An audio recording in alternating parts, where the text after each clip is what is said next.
With a good news, bad news scenario playing out in Canada right now. The good news, Canada is making major progress reducing the spread of COVID-19.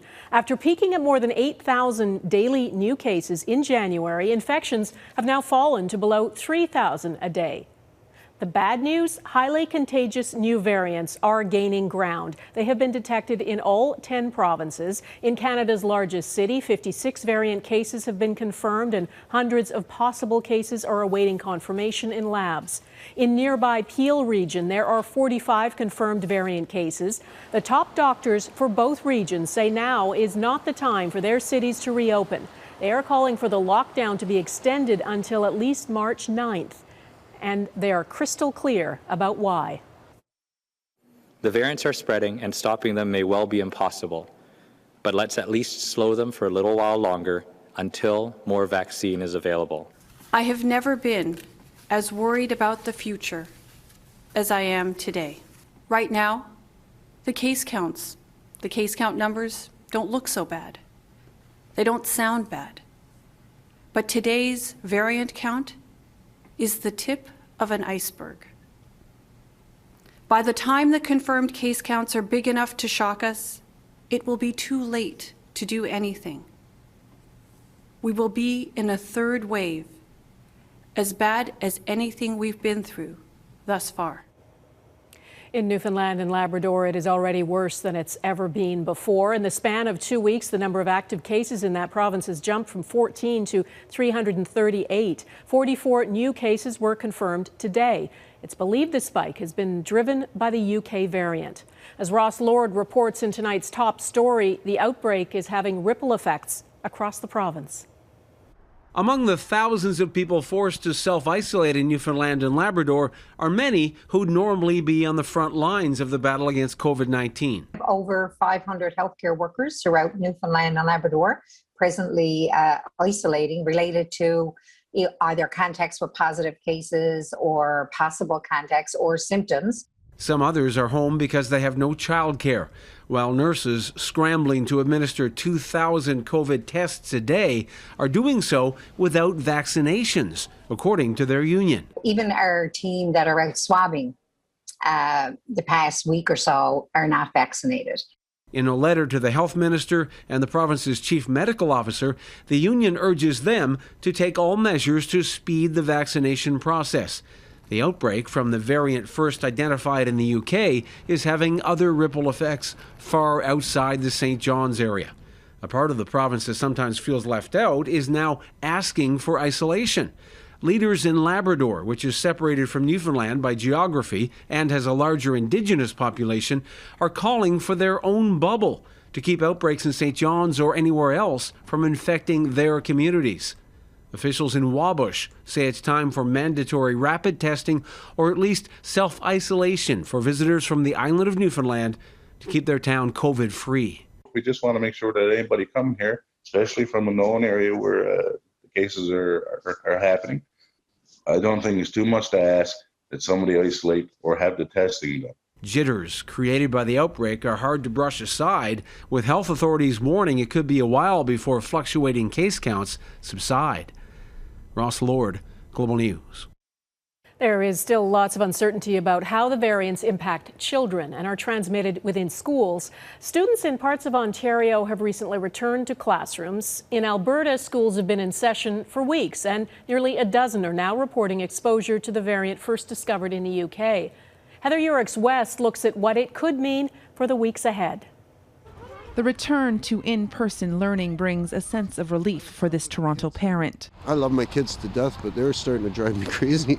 Though David Wood admits he worries about the impact of new COVID variants. In Alberta, where schools have been open to in-person learning since early January, there have now been exposures to the variant that first emerged in the UK in at least 9 schools. And in-school transmission has been found in at least 3. In a small number, we're seeing a small handful of secondary cases, but again, no large exposure events in schools. Still, Dr. Dina Hinshaw says the new variant does not appear to be spreading in schools any differently than the original virus. I wouldn't be that concerned. I don't think anybody expects there to be no transmission in schools. Dr. Martha Fulford says since the beginning of the pandemic, schools have reflected the amount of viral activity in the community and have not appeared to contribute to a rise in cases. The other really important thing is trying to balance what we're trying to achieve. And children, fortunately, even with all the new variants, do not get severe disease from COVID.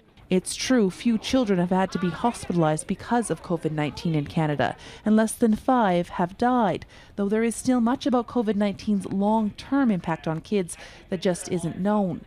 But it's not just the health of students at stake.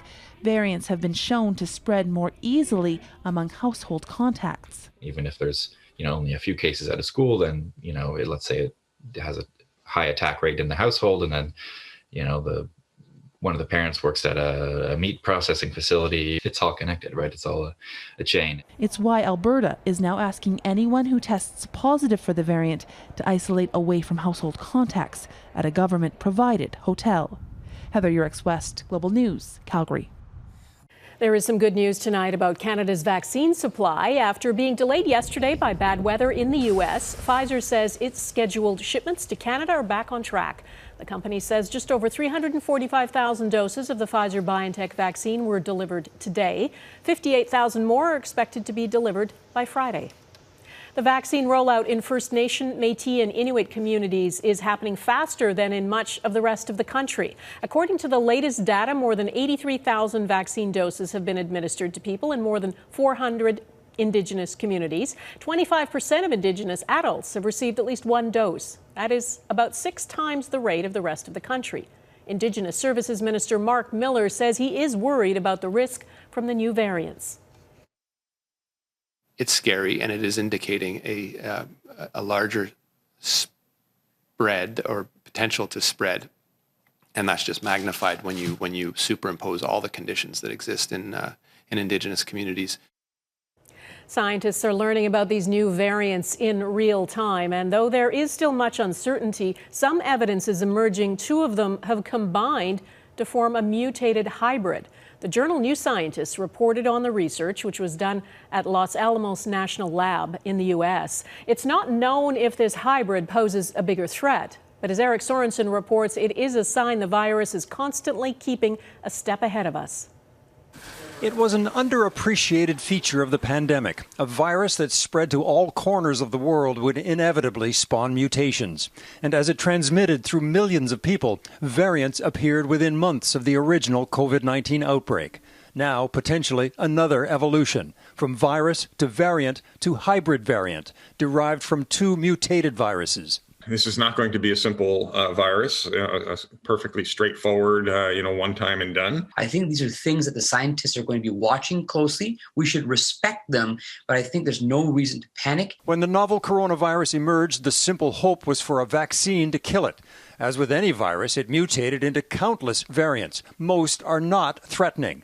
But variants of concern, first spotted in the UK, South Africa, Brazil, and now California, have emerged, capable in some cases of spreading more quickly. Now, from a U.S. lab, reports of a recombinant virus, the UK and California variants together, creating a hybrid mutation, perhaps even more resistant and less familiar to the original vaccines. The more virus you have out there in the world and the more variants there are allowed to mix, the greater and greater chances you are taking of something brewing that becomes extremely dangerous. Mutations often weaken a virus, but in a pandemic so widespread, some variants are proving more transmissible. It will force vaccine researchers and manufacturers to keep up. We don't know whether these variants will continue to evolve where it gets to the point where the current vaccines that we have are no longer sufficiently effective. Scientists say the best approach right now is to blunt the spread of the original virus to reduce opportunities for mutations. It doesn't mean life can't get back to normal relatively soon. In the future, yes, we may have to get booster shots with a slightly altered vaccine as the virus continues to change, but this is very similar to what we see with influenza. In the meantime, a scientific game of cat and mouse is underway as the virus changes and humans try to adapt.